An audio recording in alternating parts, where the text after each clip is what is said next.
Today I'm sharing my absolute favorite Dollar Tree crafts for fall. These DIYs are cozy, affordable, and perfect for giving your home that warm autumn touch. The Dollar Tree is just starting to stock their fall inventory, so it's the perfect time to get inspired for a whole new season of crafting. From pumpkins to rustic textures, these are some of my go-to ideas that anyone can make. If you love budget-friendly DIYs, be sure to give this video a thumbs up and hit that subscribe button so you don't miss all of the fun fall content coming your way. I saw this over-the-door wreath hanger at the Dollar Tree with the sunflowers at the top, so I knew I wanted to make a wreath to hang from it. Now, when I create wreaths, I like to pick out things that kind of do some of the work for me. So I found these flower picks at the Dollar Tree that have a lot of different elements on them. You can see they have the mini sunflowers and some wheatgrass and some other leaves and things like that. So I don't have to worry about arranging the flowers myself. I also picked up one of these beaded wreath forms. The beads are already on a wire, so that job is already done for me. Then I dug around in my stash and I found some sunflower ribbon. Now I can't quite remember where I got this from. If I can find it on Amazon, I'll link it below, but I'm not really sure if that's where I got it from. I felt that the stem on these floral picks was just a bit too long for the wreath form that I'm using, so I just took a pair of wire cutters and I cut about 1.5 inches off the bottom of each of the floral picks so that they would fit across the bottom of my wreath form a little bit better. I also made sure to bend the bottom stems a bit so that it would fit the curve of the wreath that I'm using. If I'm able to, I'd rather not glue anything onto certain wreath forms so that I can reuse them later. So for this wreath, I'm using zip ties, and you can see I just laid my 2 floral picks right over where that metal clasp was on this wreath form. And I find it's easier if I put one zip tie on and don't tighten it the whole way down.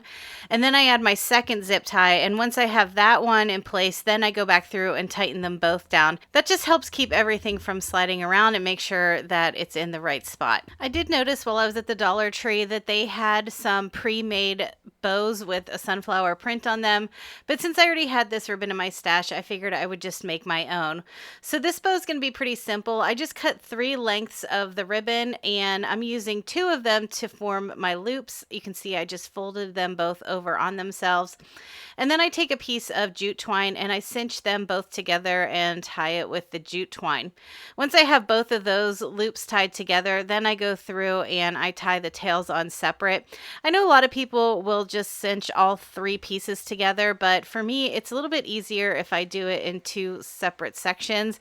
I don't know why, I just always feel like my tails lay a little bit better that way. Once I had the bow how I liked it, I made sure that I dovetailed both of the ends of the ribbon, and then to attach it to my wreath form, I did use a little bit of hot glue, but just on the flower stems. I made sure that I didn't get any on those wooden beads so that I could reuse this wreath. And because I used that jute cord to tie all of my ribbons together, I left the tails long enough that once that glue had a chance to set a bit, I flipped it over and I was able to use that jute cord just to tie it on and make sure that it was nice and secure.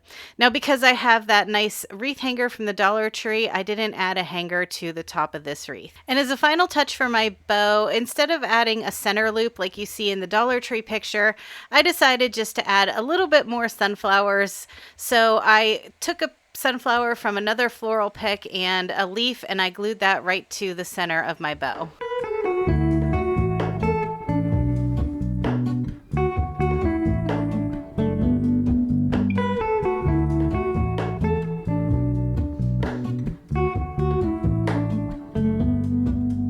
I really love adding simple garlands to my mantle or to my coffee bar, but I don't love the prices that retailers charge. I'm using up some of the pumpkin shapes that I have in my stash. This first set has a burlap background with a plaid front, and then I'm also going to use these plain wooden color your own ornaments that you can get at the Dollar Tree. I started by taking 3 of the pumpkins that had just the black and white plaid on the front. I think they're cute as is, but as an extra layer of embellishment, I'm just using some jute cord, tying a simple shoestring style bow and hot gluing it to the top of each of my pumpkins. To add a little color to my plain wood pumpkins, I'm using some Tim Holtz Distress ink in the color Rusty Hinge.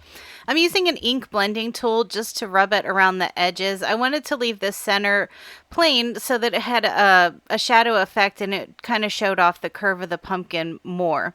Now, every time I use these Tim Holtz inks in my videos, I always get a ton of questions about the little storage container that I have and also the ink blending tools that I use. So I'll make sure that I have all of those linked down below. You can get all of these things from Amazon. As a final decoration for my wooden pumpkins, I hot glued on some fall leaves that I had, and I also had these mini paper sunflowers that I thought made them look so cute. I cut a length of nautical rope that would fit across the top of my mantle.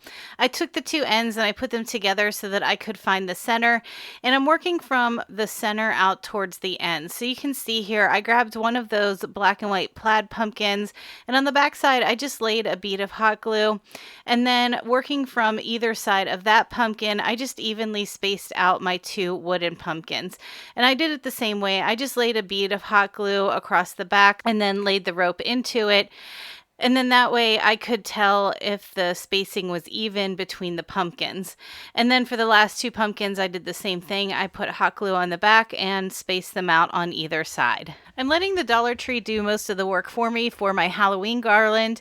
They had these really cute felt shapes. I grabbed a pack of the black cats, and I also grabbed a pack of the jack-o'-lanterns. Now, I'm not going to do anything to the jack-o'-lanterns. I think they're really cute how they are. You do have to pop the little pieces out so that you can see the face. And then for the cat, the only thing that I wanted to give my little kitty was a little bow tie.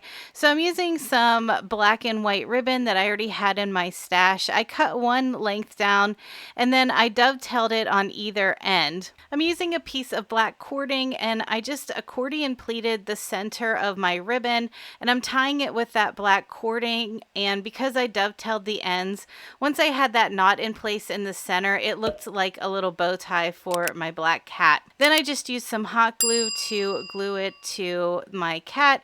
And the same thing that I did for my fall garland, I took a piece of jute rope, the length that I would need on my mantle. I folded it in half so that I could find the center, and starting in the center, I just worked my way out until I had all of my pieces on my garland.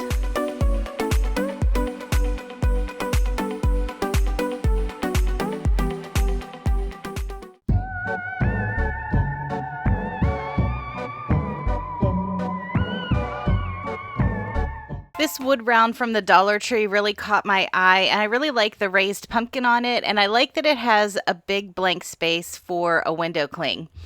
I grabbed a pack that has just some square window clings on it with different sayings. I thought these would be really easy to work with. I started by giving my wood round one coat of the Antique Wax by Waverly. I'm using a wet wipe here to apply it.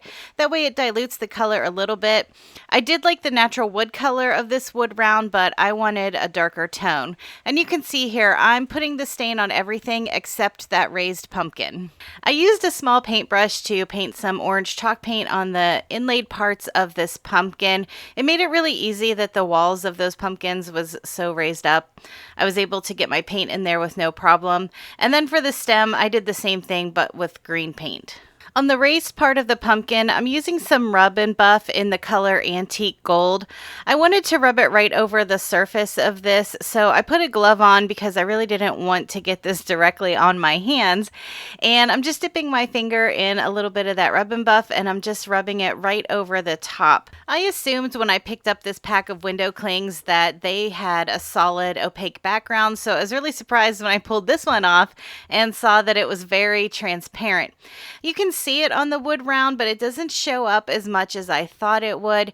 So to remedy that, I just flipped the window cling over, and on the back side, I did a light coat of white chalk paint. Now, I wasn't too worried because this is plastic. The chalk paint was streaking a little bit.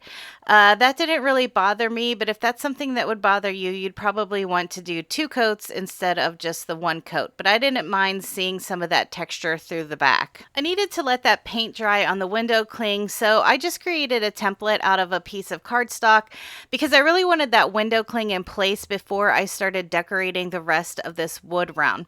So this was just a guide for me to know where I was going to place that window cling so that I could decorate the other side. Now for my window cling, I wanted to create a scrappy bow, and if you've been hanging out with me for a while, you've probably seen me do this a number of times before because this is one of my favorite bows to create. The way I do it is I just gather up a bunch of ribbons in different widths and different textures in the color scheme that I like. In this case, I'm using all fall colors and patterns. And for this bow, I decided to cut my lengths down to 8 inches. So you can see here, I'm just working my way through my pile of ribbons that I've gathered up, and I'm cutting 2 of each ribbon down to 8-inch lengths. On the ribbons that are more narrow, instead of dovetailing the ends of those, I just cut those at a slant. And then for the wider ribbons, I did go ahead and dovetail all of those. Once all of my ribbons were prepped, I laid a piece of jute cord down on my work surface, and starting with the wider ribbons, I just started laying them in an X pattern. So you can see here, I started with my super wide ribbons and I moved on to the medium width, and then I'm working my way up to the small. One thing I also kept in mind was the colors that I had on the ribbons. I wanted to make sure that I didn't have 2 of the same colors in a row, so I just alternated colors and patterns and worked my way to the top. Once I had all of my ribbons in place, then I used that jute cord that I had laid down over the surface, and I cinched everything up in the center and tied it in a knot. I also like to go through and pull the tails apart from each other just to give a little separation between the layers of the ribbon and to make it look nice and fluffy. Now I took a shortcut here. I already had this flower swag from another project that I wanted to reuse. You can see here, it's just 2 stems of flowers that I hot glued together in the center and held in place with some clear tape. I did hot glue a piece of that wider ribbon around the center of this flower swag to cover up the clear tape, just in case you saw it from behind my scrappy bow. Then I just used some hot glue to glue my flower swag and my scrappy bow in the corner of the wood round. And you can see this is where that template really came in handy, because I wanted to make sure that I wasn't going to place the swag or the bow in any position that would cover up that window cling. Now that the paint had a chance to dry on the back side of my window cling, I'm just using some Mod Podge with a foam brush to apply it to the front of my wood round. And you can see there's a big difference from the first time I put that window cling on when it was so clear. Now you can really see that pretty yellow color and all of the design that's on it.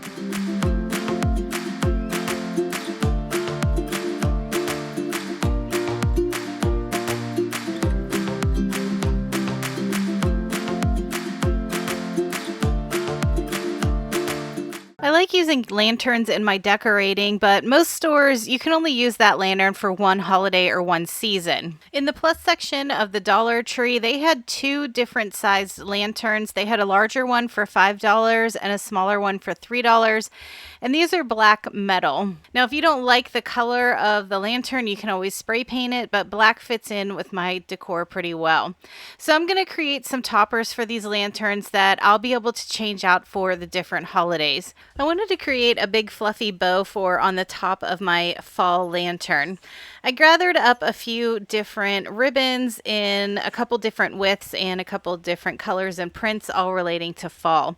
I'm starting out with a 12-inch piece of ribbon, and I just looped it over on itself until I had 3 loops on each side. Then for my next color of ribbon, I stepped it down to 10 inches, and I did the same thing. I just looped it over on itself until I had 3 loops on both sides.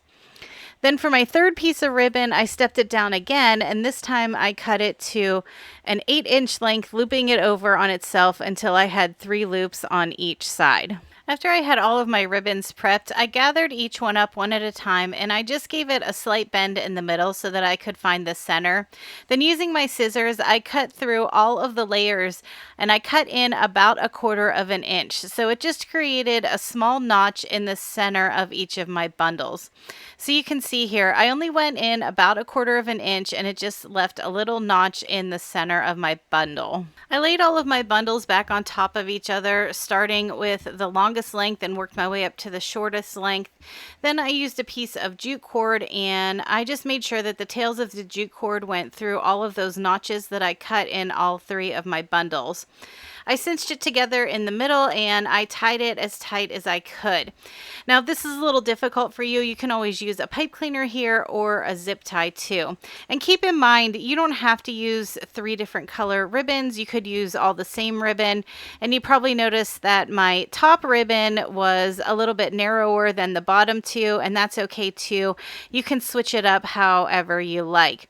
And then the last step, once I had everything cinched together, was just to pull apart all of my loops and any pieces that were sticking out from the ends of the ribbon. If you could see them, I just went through and dovetailed them, or I just tucked them back inside so that you couldn't see them. You could leave the bow as is to add to your lantern, but I really wanted to use one of these little scarecrow picks. I thought they were so cute. So I pulled the little skewer out of the bottom of my scarecrow, and I used some hot glue to just hot glue him to the center of my bow. Then I grabbed a few pieces of fall florals that I had, and I tucked those in between some of the layers of the bow as well. Like I mentioned earlier, I wanted to be able to change out this topper for the different seasons and holidays. So to make this interchangeable, I took a piece of a craft stick and I hot glued it to the backside of my bow. Then I have these little tiny disc magnets. You can also get disc magnets at the Dollar Tree that are a bit bigger than these, and that would work fine too. It's just I already had these in my stash, so that's what I'm using. And if you don't have magnets at all, you could use Velcro in place of the magnets too. But since the lantern was metal, I figured the magnets would be the way to go. So I just laid 3 dots of hot glue on my craft stick, and I laid in 3 of those little magnets. By the way, I did get these magnets from Amazon, so I'll make sure that those are linked in the description box as well. Once my magnets were in place, then I could just take my lantern. I couldn't fit the whole thing in the screen here, but you can see on the top part there, or on the top of that arch section, I just had to lay that down on top and the magnets held it in place. For my Halloween lantern, I'm creating a smaller topper, so I didn't want to create quite as big of a bow as I did for the fall one. So instead, I'm taking some of this black fishnet ribbon that I had, and I cut it down to 8 inches. I cut 2 pieces, and then I'm also using this black and white stripe ribbon, and the same thing. I cut it down to 8 inches, and I made sure that I dovetailed the ends on both of those ribbons. Once they were cut down, I laid them in an X pattern on my work surface, and then I just cinched everything together and tied it in the center with the jute cord. You've seen me do this bow before. I always call it my scrappy bow. Usually I'm using a lot more ribbons than this, but like I said, I needed this topper to be a bit smaller because I'm using it on the smaller lantern. I also had this black ruffled lace in my stash, so I cut a length of that and formed it into a circle and glued the 2 ends together. Then I just squished it together in the middle a little bit and laid my bow on top of it just so that there was a little background piece behind my bow. I added a few little embellishments to the top of my bow. I had some black glittery branches. I also had these little skeleton hands. And then at the Dollar Tree, they always have these funny little Halloween flower arrangements that have eyeballs in the center of roses. And I just think they're so neat. So I'm always excited when I have the chance to put one of those on something. So of course I had to add that to the center of my bow. And just like with the first topper, again, I cut down a piece of a craft stick, hot glued it to the back, and then added 3 of those little magnets so that I could stick it right to the front of my lantern.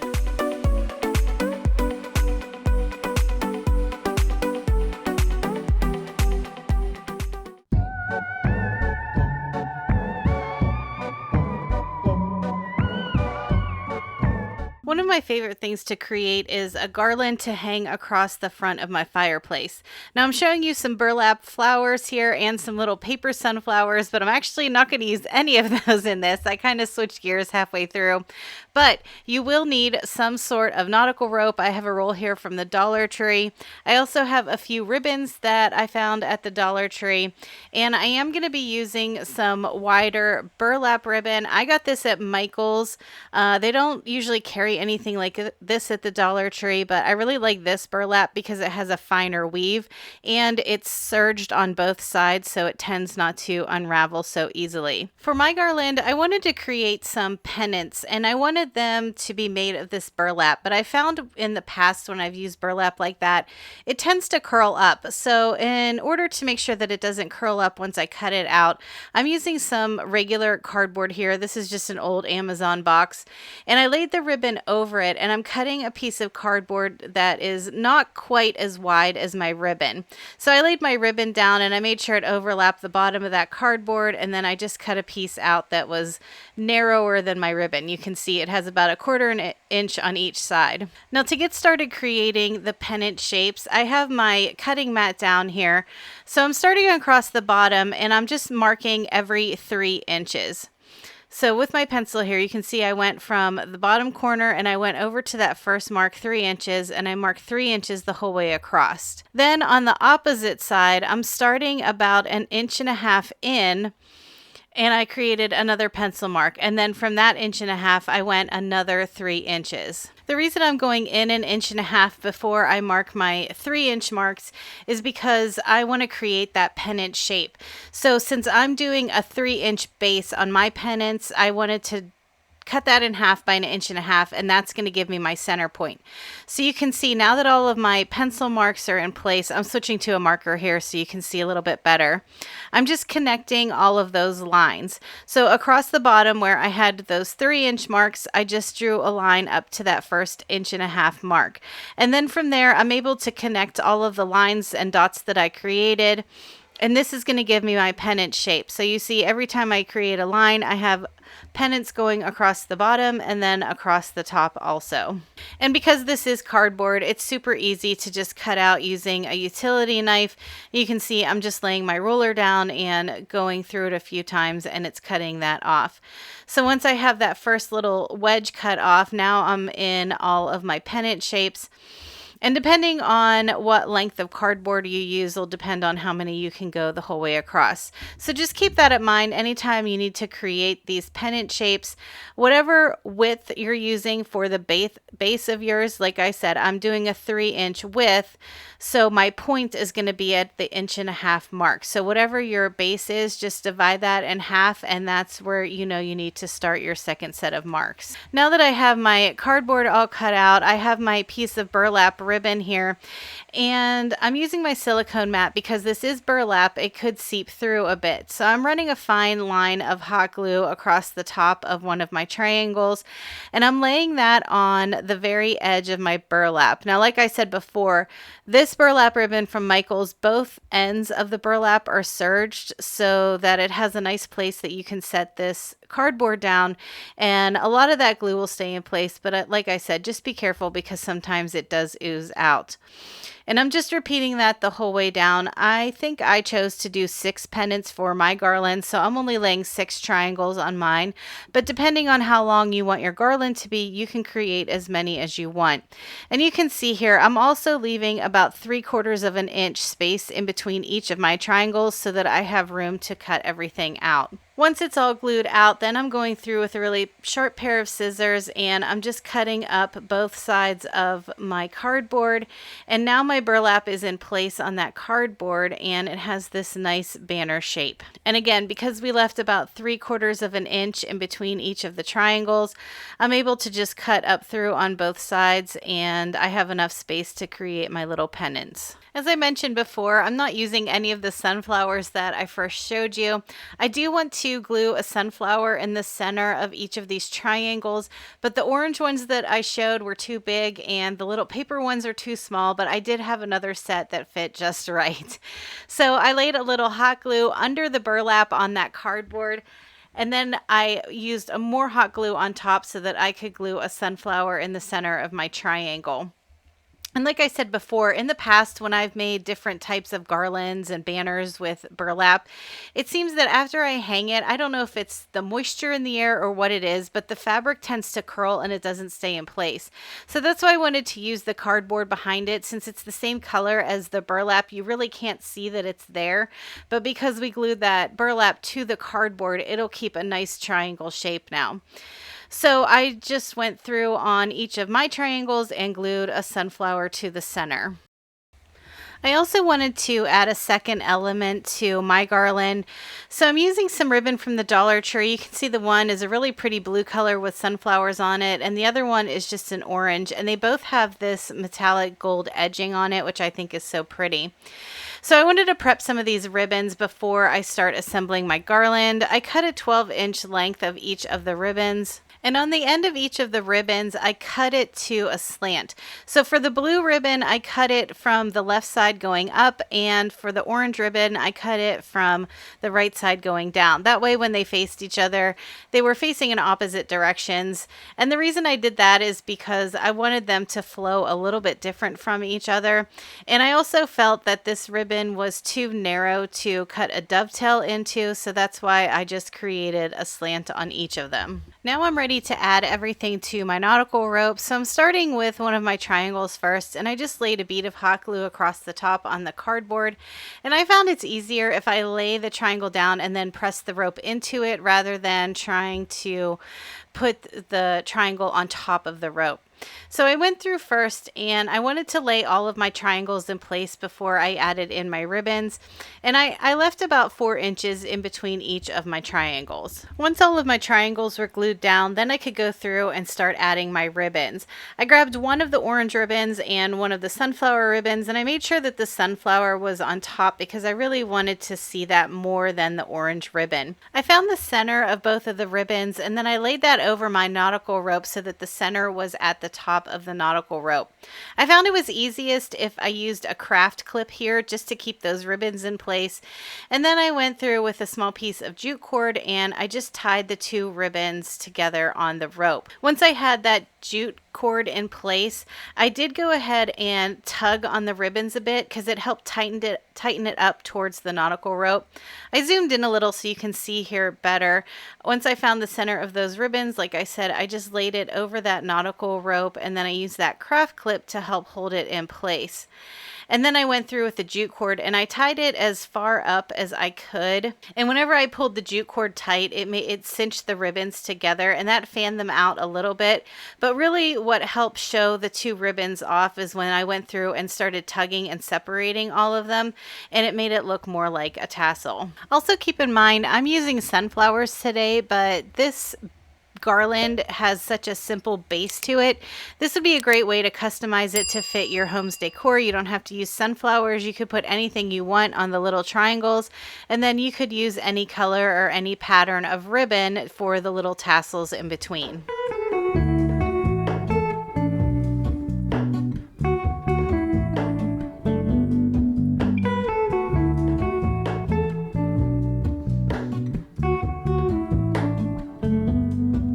I'm always looking for ways to add touches of decorations to my kitchen.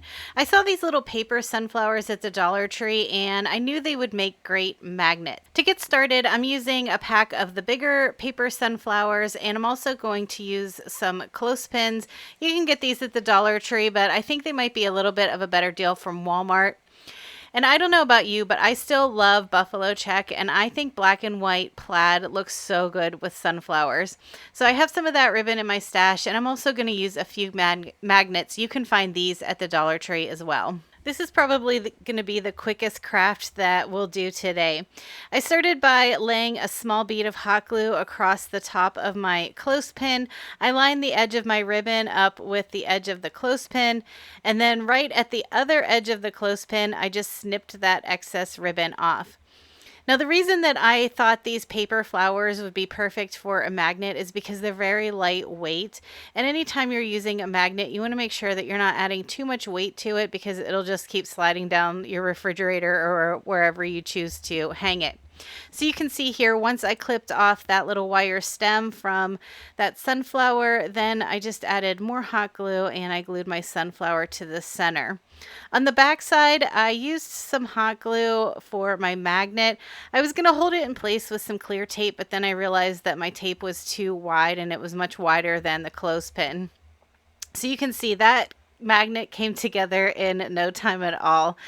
I chose to do just 4 magnets because that's all I really need for my refrigerator, but you could make as many as you want. I think this would be a really sweet gift to give to somebody. And for any of you that like to go to craft fairs and set up booths, I think this would make a great craft fair project because it comes together so quick. The major cost for these would be the magnets, but like I said, you can get those little disc magnets from the Dollar Tree, and you might be able to find some cheaper magnets on Amazon too. So if I was going to set up at a craft fair with these, I would probably group 4 or 5 of these together, and I think that people would really love to buy these, especially to give as gifts.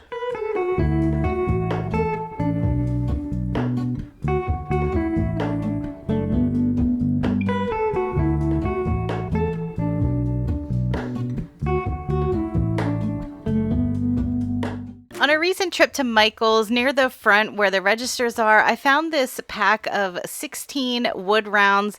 They're mini sized, and I immediately thought coasters. Right next to it happened to be some small wooden trays, and there was a hexagon shaped one that the circles fit perfectly inside of. Apparently, Michael's really wanted you to hang this tray up rather than use it on a surface because not only was there a sawtooth hanger on the back, there was also a rope hanger. I think that's overkill, but whatever. I was able to use a small screwdriver to remove that sawtooth hanger. And then for the rope hanger, I tried to get the staples out, but it just wasn't happening. So I just cut it as close as I could to the surface, and it laid flat enough for me. Now these wood rounds are really thin, and I thought they would be a little too thin to use as a coaster on their own. So I decided to double them up. I'm just using some hot glue here. You could also use wood glue if you'd like, but I'm just running a small amount of hot glue on one of them, and then I'm lining a second one up with it and sandwiching them together. Whenever I make coasters, I always like to put some kind of protective backing on the bottom side of them. Sometimes I use those adhesive cork sheets from the Dollar Tree, but I was all out of those, so I just decided to use a piece of felt instead. Now for my coaster set, I'm going to do 5 coasters, and I was able to cut 5 circles out of one standard sheet of felt. I used a Sharpie to trace around one of those wood rounds to give me a guide, and then when I was cutting it out, I made sure that I stayed about 1/8 of an inch towards the inside of that marker line. That way there wouldn't be any marker showing on it, and it would fit inside of my coaster. Now, one tip I have is felt can be really difficult to cut if you don't have a sharp pair of scissors. So make sure your scissors are really sharp and you'll have no problem cutting them out. Now, this is the bottom side of the coaster, so don't worry if your circle's a little wonky. I don't think anybody will see it. I put those felt circles to the side and I got to work on painting my coasters. Now, this wood's light enough you could put window clings right on top of it and it would show up, but I really wanted the colors on mine to be nice and vibrant. So I am giving each of them one coat of white chalk paint. Once my paint was dry, I used some hot glue to attach my felt circles to the bottom of my coasters. Now the felt that I used was pretty thick, so I'm only using one felt circle per coaster. But if you're using thinner felts, like the kind that you get from the Dollar Tree, you may want to think about doubling it up just so that hot glue doesn't seep through the back and it'll protect your surface a little bit more with 2 layers. I picked this set of window clings out for my coasters because on this pack there's a lot of smaller ones. They had some smaller pumpkins and sunflowers and leaves, and since I'm working with such a small surface, I knew I would be able to fit and layer these on each of my coasters. Now this is the fun part. I just started peeling off all of those smaller ones and laying them down on my coasters. And once I had them arranged how I liked them, I took a picture of all of them with my phone so that I could reference it while I was sticking everything in place. I'm using Mod Podge with a foam brush on the back side of my window clings to attach them to my coasters. And like I said, I had that picture on my phone, so I was able to reference it every time I pulled all of my window clings off. Because I think on these coasters, there was only one that actually only had one window cling. The rest of them, I kind of layered several of the smaller window clings together. After I had all of the window clings in place with the Mod Podge on the backside, then I went through and I did give the surface of my coasters 2 coats of the Mod Podge, and I made sure that it dried really well in between. And that's just to help protect it from any beverages you're going to put on it, and it'll protect it from the heat of any hot drinks that you might be using too. I got lucky with this set of window clings. There was this really cute one that had a saying on it, and it fit almost perfectly inside of this hexagon tray. I just had to cut off some of the clear border that was around it. And for the tray, I decided to leave this the natural wood color because this is just going to be on the inside. It's just going to be a small detail that you'll only see whenever you pull all of the coasters out. So you can see here, once I had some of that clear border trimmed off, it fit really perfect inside of this tray. And again, I just used the Mod Podge to attach that to the bottom. To give a little embellishment to my tray, I'm using some orange ribbon that I got at the Dollar Tree this year. I really like this. It has a burlap feel and it has just a touch of gold on the edges. Now this ribbon's a little bit thinner, so rather than running hot glue through the center where I'm gluing down the ribbon, you can see here I'm just putting hot glue at every corner of this hexagon tray.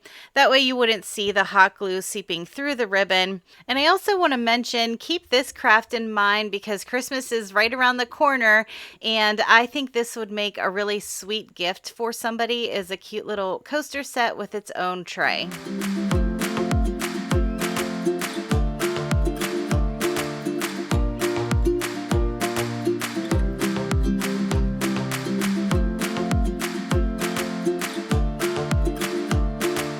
I still had quite a few of those wood rounds left, so I thought, why not make a cute little candle stand or a little trinket stand?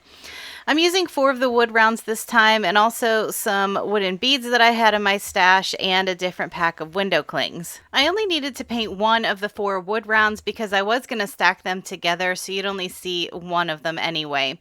I'm using some yellow chalk paint here, and I just gave it 1 coat. Then I went and did the same thing as I did with the coasters. I'm just using some hot glue, putting a little bit, and then layering 2 of them together and smashing that hot glue through the center.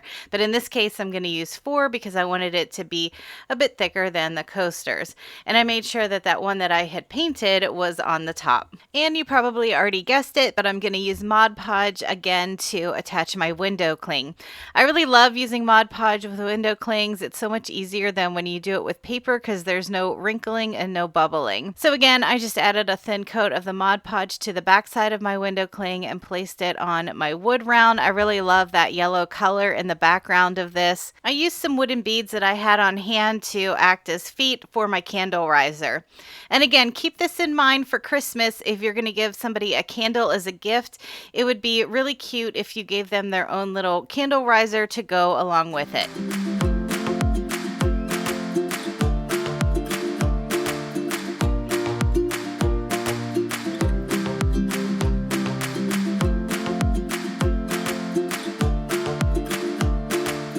A while back on my channel, I made one of these stenciled pumpkin signs, and I wanted to try doing the same thing with a sunflower. I grabbed 3 of these long signs that you can always find at the Dollar Tree, and I also found this really large felt sunflower that measures about 16 inches. I couldn't get a good measurement here. My ruler's only 12 inches, but it looks like it's about 4 inches longer than my ruler. I started by removing everything from the sign. So there's some rope around the front, and then there's a rope hanger.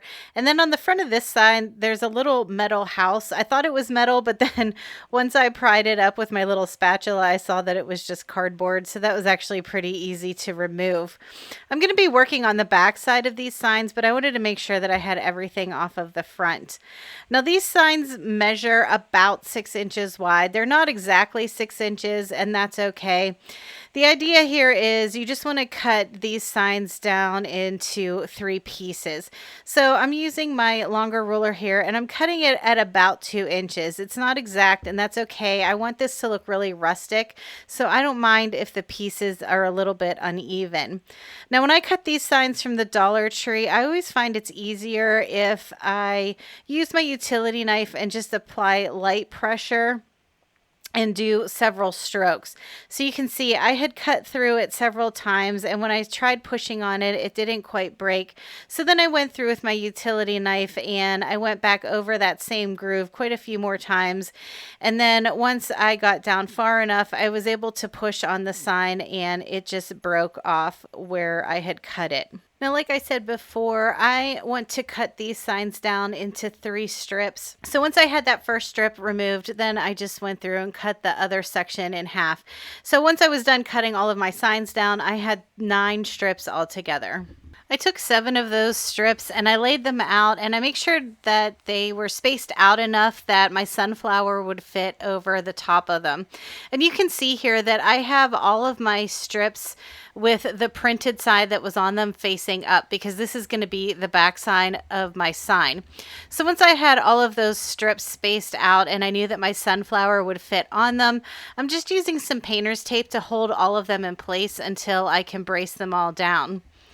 Now for the other 2 strips that are left over, I'm going to use those to brace everything together.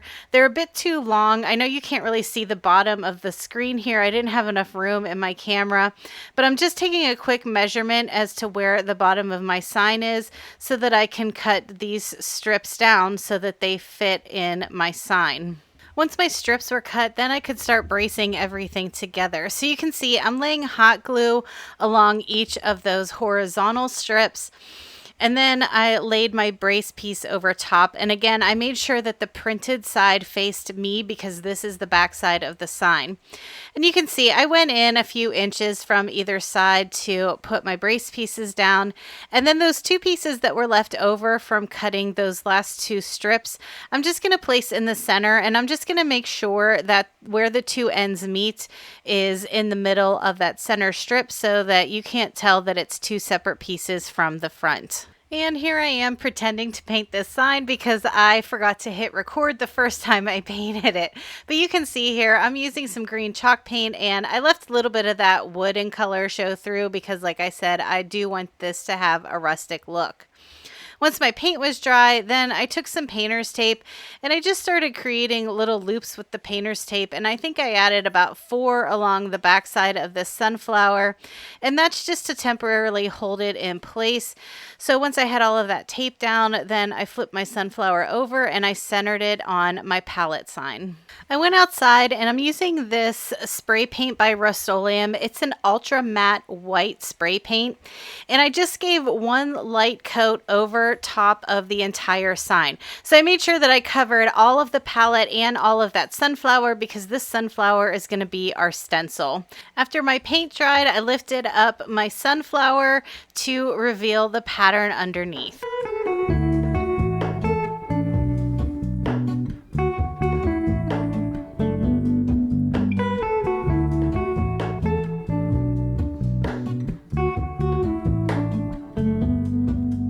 I'm using one of the paper towel holders that you can get at the Dollar Tree as a way to add more sunflowers to my kitchen.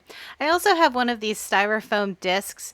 You can see this one is 1 inch by 5.8 inches. I did pick this up at Michael's because I couldn't find any at my Dollar Tree, although I thought I have seen them there in the past. I'm also going to use some silk sunflowers. The great thing about this foam disc is that it fits perfectly on the base of my paper towel holder. Now I know from the past using hot glue on metal doesn't always work, so I wanted to create a little bit of an anchor to secure that paper towel holder to this foam disc. So you can see I'm using a scrap piece of floral wire here, and I used my pliers to bend it into a U shape. So kind of think of it as a staple. I did go ahead and add some hot glue to the base of the paper towel holder just to hold it in place on that disc while I work on these anchors. Now that I have that U-shape wire cut out, I'm able to add a little bit of hot glue over one of the joint pieces on that paper towel holder, and I just pressed that U-shaped floral wire right over top of it, and that's going to hold it in place nice and secure. So you can see here I'm going to create a second one. I should have zoomed in here, but you kind of get the idea. I'm just using a pair of pliers here and I'm just bending that into a U shape. You probably could even just bend it into a V, and I think that would work just as well. It's just to help help anchor it down on top of that paper towel holder to make it more secure. Now, in order to cover up the base of this paper towel holder, I'm just using a piece of felt. I have this green felt that matches the leaves of these sunflowers. I traced around the base of it and I'm cutting it out with scissors. One tip I have is anytime you're cutting out felt, make sure that you have a really sharp pair of scissors, because I feel like felt is just one of those materials that's really hard to cut out unless your scissors are super sharp. So I actually keep a pair of scissors in my craft room that I only use on material. I have a mom that loves to sew, and growing up, if I ever got caught cutting paper with her fabric scissors, I was always in big trouble. And now I find that I only use these scissors for fabric and felt. So you can see once I have my circle cut out, I just folded it in half and I cut a little slit, and it slides right down over that paper towel holder perfectly to cover up those little wires. And the last thing I needed to do was just add my sunflowers. So I clipped a bunch of them off of the floral pick, and I'm trying to show you here that I'm sticking them in at the top and angling them down. That way they'll sit away from the base of the styrofoam and they'll sit flat on the counter. I think because the center of these sunflowers was a bit wide, if I would have poked them straight into the styrofoam, it would have lifted the whole paper towel holder off of the surface and made it a bit wobbly.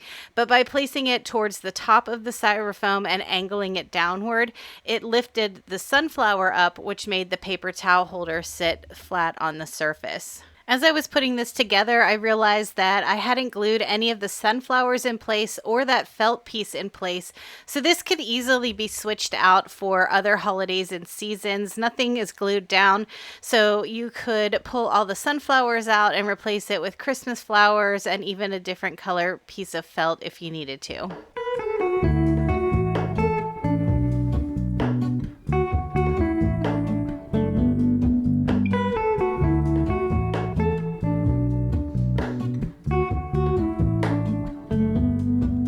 I think it's outrageous what stores charge for napkin rings, and they're so easy to make yourself. When I make napkin rings, I like to use the shower curtain rings that you can get at the Dollar Tree. You get a pack of 12 for just $1.25. I also dug around in my fall and Halloween stashes, and I grabbed a few things that I can use as the embellishments for the top. You can wrap your shower curtain rings with anything you'd like. I had this really thin gold ribbon in my stash. It does have wired edges, and I knew that would make it a little difficult to wrap around my shower curtain ring. So all I did was just cut the wire off of each side of my ribbon. Once I had both of the wires cut off, then I just started with a little hot glue at the top closure of my shower curtain ring, and I started winding my ribbon around until I had the whole thing covered in the gold ribbon and I reached the other side. Now the great thing about this is you can customize it for however look you like. You don't have to use ribbon. You could use jute cord, you could use yarn, anything that you have in your stash that would fit your home's decor. I didn't really care for the napkin ring that I saw online, that it just had a big old chunky pine cone on the top of it, so I switched mine up just a bit. I had a pack of these silk fall leaves, so I glued one down on the top of my napkin ring, and then I had a bunch of little mini pine cones that I liked much better, and I glued a few of those on the top. But again, you can customize this to however you like. You don't have to use pine cones at all. You could just use leaves, or you could use flowers. For my second set of napkin rings, I kept the process the same, but this time I used some black fishnet style ribbon that I wrapped around my shower curtain ring. And then for the embellishment on this, I found these really cute glittery spiders at the Dollar Tree, and I just needed to hot glue one of those to the top.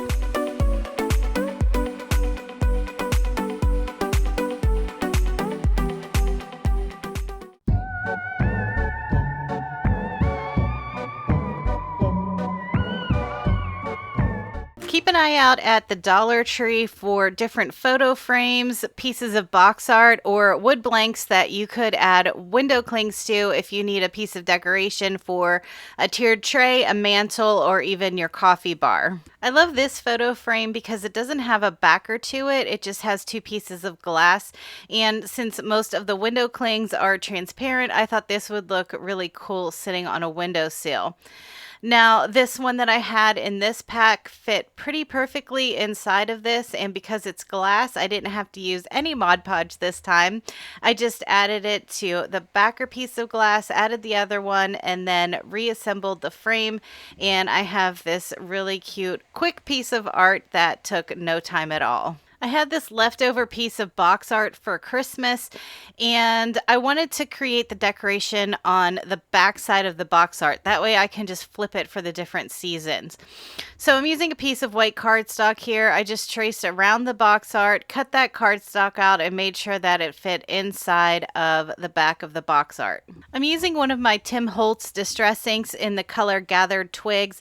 I'm using a little sponge dabber here, and I'm just adding some of the ink all around the edges of this pieces of cardstock because I really like that old weathered look that this inking gives the paper. I picked out this cute little wheelbarrow from one of my window cling packs, and I'm just adding a light coat of Mod Podge to the back side and adding that to my cardstock piece. You could use any type of adhesive to put this piece of cardstock back in the box art. I'm just using some art glitter glue here, but you could use more Mod Podge or even hot glue. And now I have a reversible piece of art that I can put on my coffee bar. This blank piece from the Dollar Tree is actually a wipe-off board for dry erase markers, and window clings stick to it without any kind of adhesive. So to decorate this one up, I'm just laying down a few fall leaves in different colors, and then I have this cute little bow that I made out of some black and white gingham ribbon because I love black and white gingham still. And then I just picked out one of the window clings that fit inside of this, and I was able to stick that right down in the bottom corner without any Mod Podge.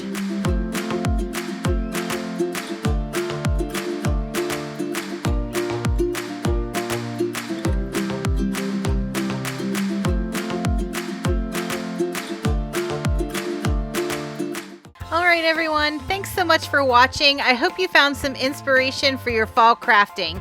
Don't forget to like and subscribe. Have a great week, and I'll talk to you in the next one.